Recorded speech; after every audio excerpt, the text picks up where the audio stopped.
Hello and welcome back to Unnati IAS. UPSC के EPFO के exam के लिए आज हम आपको कुछ इंपॉर्टेंट टिप्स देने जा रहे हैं। एग्ज़ाम हॉल से संबंधित, एग्ज़ाम हॉल से रिलेटेड कुछ हम आपको स्ट्रेटजी बताने जा रहे हैं। आई होप आप सबकी तैयारी बहुत अच्छी चल रही होगी और अब आप सभी अपने रिवीजन मोड में भी होम कंप्लीट कर लिया होगा आपने सभी ने रिवीजन।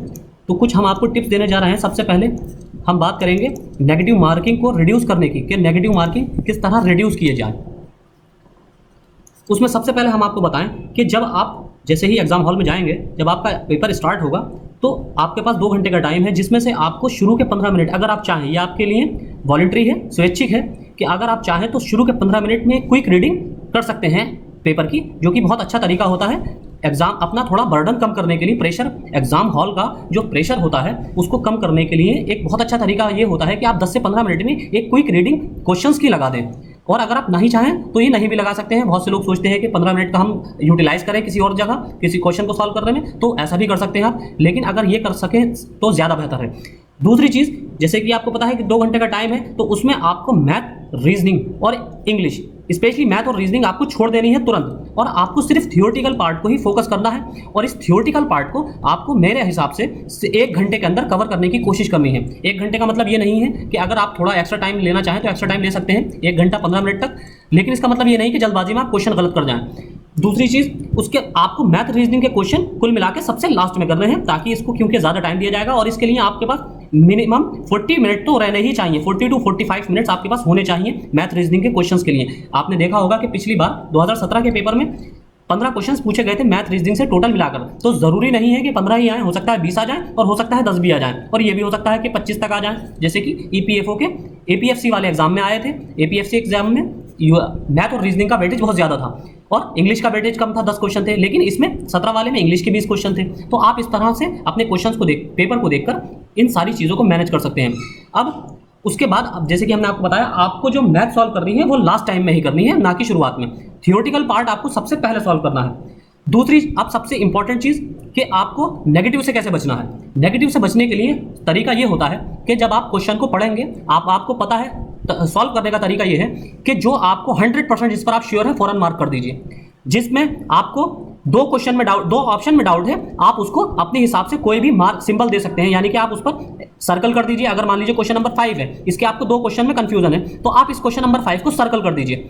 और अगर इसी तरह किसी क्वेश्चन में आपको 3 ऑप्शंस में कंफ्यूजन है, एक तो आप एलिमिनेट कर चुके हैं, यानी कि एक पता है आपको ऑप्शन कि हर हालत में नहीं हो सकता, अब बाकी बचे हैं 3, तो उसको आप अलग तरह से सिंबल उसको दे दीजिए, टिक, डबल टिक कर दीजिए उस पर। और जो आपको नहीं पता है उसको तो बिल्कुल ही क्रॉस कर देना है, उसको आपको टच नहीं करना है। ये नेगेटिव मार्किंग से बचने का तरीका ये होता है कि आपको पहले राउंड में क्या करना है, क्या पहले राउंड का जो खेल होगा उसमें आपको सिर्फ 100% वाले, जो आप 100% जिस पर श्योर है, उन आंसर्स को मार्क करना है। सेकंड राउंड आप खेलेंगे जब जिन क्वेश्चंस में आपको 50% कंफ्यूजन है, यानी कि जहां पर आप 2 ऑप्शंस को लेकर कंफ्यूज हैं, आपको वहां पर एलिमिनेशन मेथड अप्लाई करके, और ये क्वेश्चन किसी भी हालत में अगर आप फिर भी लास्ट टाइम तक कंफ्यूज ही रहते हैं तो आपको ये किसी भी हालत में छोड़कर नहीं आना है, इसमें मार्क करना ही करना है।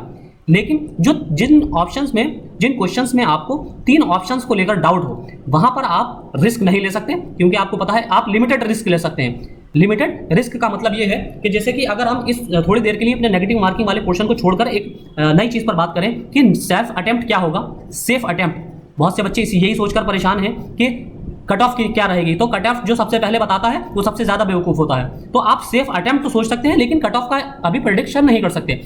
अगर आप यूपीएससी के प्रीवियस ईयर के पेपर्स देखेंगे, स्पेशली सिविल सर्विसेज प्रीलिम्स के और ईपीएफओ के पेपर्स, तो यूपीएससी अपना स्टेटस को मेंटेन करते हुए हमेशा ये कोशिश करती है कि उसकी कट ऑफ जो है, चाहे कितना भी कैंडिडेट अप्लाई कर दे, 55 से 65 या 60 to 65 के अराउंड रहे, इतना वो मेंटेन करने की कोशिश करती है। तो आप इससे एक मोटा मोटा अंदाजा ये लगा सकते हैं कि 65% से कट ऑफ ऊपर नहीं जाएगी, लेकिन इसका मतलब ये नहीं है कि आप इसी के भरोसे बैठ जाएं, क्योंकि इस बार 9.5 लाख स्टूडेंट्स हैं।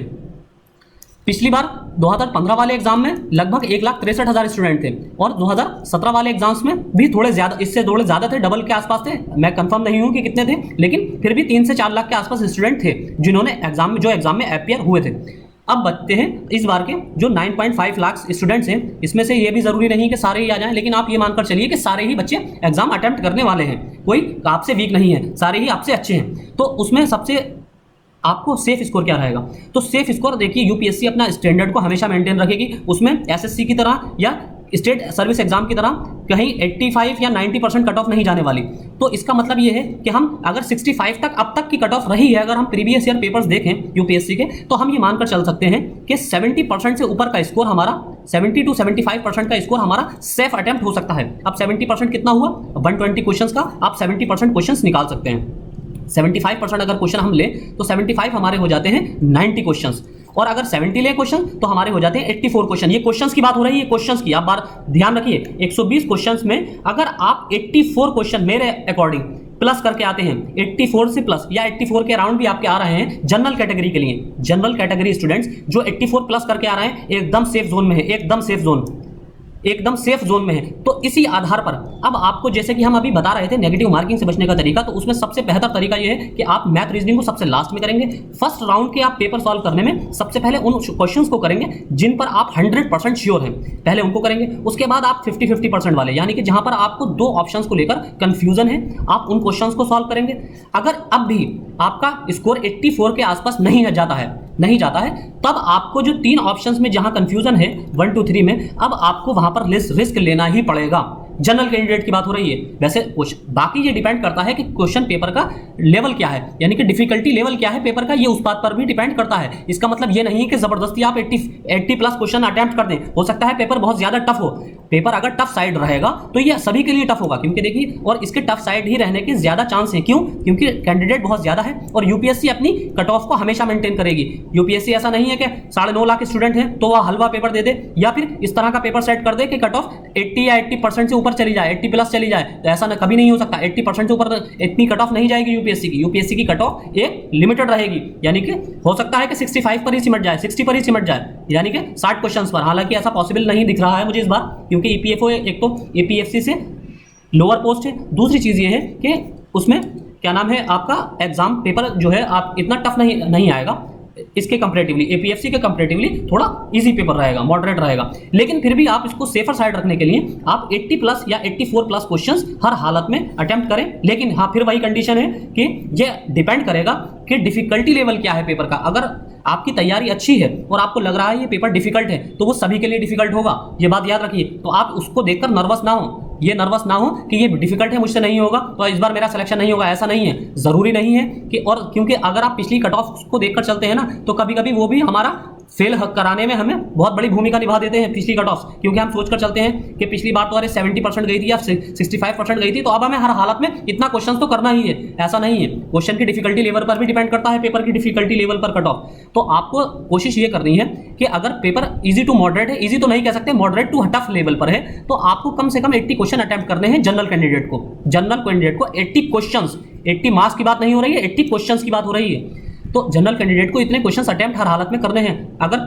पेपर जो है आपको लग रहा है कि ठीक ठाक है, ठीक ठाक मतलब, तो आपको इतने क्वेश्चन अटेम्प्ट करने हैं। और सेफर साइड के लिए ये आपका स्कोर रहेगा, और नेगेटिव मार्किंग के लिए हम आपको फिर बता रहे हैं कि आपको हर हालत में, जो पहली बार राउंड में आपको 100% वाले श्योरिटी वाले क्वेश्चन सॉल्व करने हैं, दूसरी बार में 50-50% जहां पर आपको कंफ्यूजन होगा या डायलेमा की स्थिति होगी, तो वहां पर आप 50-50% वालों को दूसरे राउंड में करेंगे और इसको मार्क करते हुए चलेंगे। पहले राउंड की रीडिंग जो करी जाती है, जो हमने आपको बताया था कि 15 मिनट आप एक क्विक रीडिंग को दें, वो इसीलिए है कि जहां आपको पता है कि जहां दो ऑप्शन में आपको कंफ्यूजन है, आप उस क्वेश्चन को मार्क कर दें। क्वेश्चन नंबर 10 था तो आप इसको सर्कल कर दीजिए अपनी पहचान के लिए कि यहां पर मुझे दो ऑप्शन में कंफ्यूजन है। फिर एकदम से आया कोई क्वेश्चन आगे, क्वेश्चन नंबर 25, इसमें आपको पता है कि 3 ऑप्शन में कंफ्यूजन है, तो आप इसको डबल टिक कर दीजिए इस तरह से, ताकि आपको एक याद रह जाए मेमोरी के लिए कि यहां पर मुझे 3 ऑप्शन में कंफ्यूजन था। और जहां आपको नहीं पता है उसको आप बिल्कुल क्रॉस कर दीजिए। अगर आपके पास टाइम बचता है तो फिर आप जो क्रॉस किए हैं क्वेश्चन उन पर ध्यान दीजिए। कभी कभी ऐसा होता है कि हमें माइंड में बाद में चीजें क्लिक कर जाती हैं, रिकॉल हो जाती हैं, तो हो सकता है जो क्वेश्चन आपने क्रॉस किया था कि आपको पता ही नहीं है, हो सकता है कि वो ऑप्शन पढ़ने के बाद आपको दोबारा ध्यान आ जाए। तो ऐसे क्वेश्चन भी 1-2 हो जाते हैं कभी कभी। तो इस तरह से आपको मैनेज करना है। और सारी अपनी, जैसे कि पता ही होगा आपको, एडमिट कार्ड के साथ कोई सा भी एग्जाम हो, बहुत से बच्चे पूछते हैं कि सर क्या क्या लेके जाना है। देखिए, आप एक चीज़ याद रखिए, अगर आप कंपटीशन की तैयारी कर रहे हैं तो आप एडमिट कार्ड के साथ 2 चीज़ें हमेशा तैयार रखें। 3 चीज़ें, एक आईडी, ओरिजिनल आईडी की जीरोक्स और प्लस 2 फोटो, ये आपके पास हर वक्त होने चाहिए, चाहे एग्जाम में मांगे हो या ना मांगे हो। इन 3 के अलावा कोई अन्य चीज़ नहीं मांगी जाती है। तो आपके पास ओरिजिनल आईडी, उसी आईडी की जीरोक्स और प्लस आपके 2 लेटेस्ट फोटो, तो ये आपके पास हर वक्त होने चाहिए। जब कभी भी आप एग्जाम देने जाएं तो आपको पूछने की जरूरत ही नहीं पड़ेगी कि क्या एग्जाम में लेकर जाएं। तो एडमिट कार्ड के अलावा ये 3 चीज़ें आपके पास हर वक्त रहनी चाहिए जब भी आप एग्जाम देने जाएंगे। तो ये हमारी स्ट्रेटेजी थी। तो all the very best for to all of you. तो आपको इस तरह से स्ट्रेटेजी फॉलो करनी है एग्जाम हॉल की। और हाँ, और लास्ट में एक चीज़ और कि जो बच्चे सबसे पहले हमें हमारे व्हाट्सएप नंबर पर जो हमसे कनेक्ट हैं, या फिर हमारा आप देख सकते हैं व्हाट्सएप नंबर हमारी वीडियोस की डिस्क्रिप्शन में पड़ा हुआ होता है। तो आप एग्जाम के बाद हमें सबसे पहले कोशिश कीजिए कि क्वेश्चन पेपर की PDF सेंड करने की, या फोटो सेंड कर दीजिए हमें। सारे पेजेस की जितने भी पेजेस होंगे क्वेश्चन पेपर के, उन सभी की आप हमें फोटो सेंड कर दीजिए या PDF प्रोवाइड कर दीजिए, ताकि हम आपको जल्द से जल्द आंसर की प्रोवाइड कर सकें। तो thank you and all the very best to all of you for your exam and bright and prosperous future ahead. Thank you.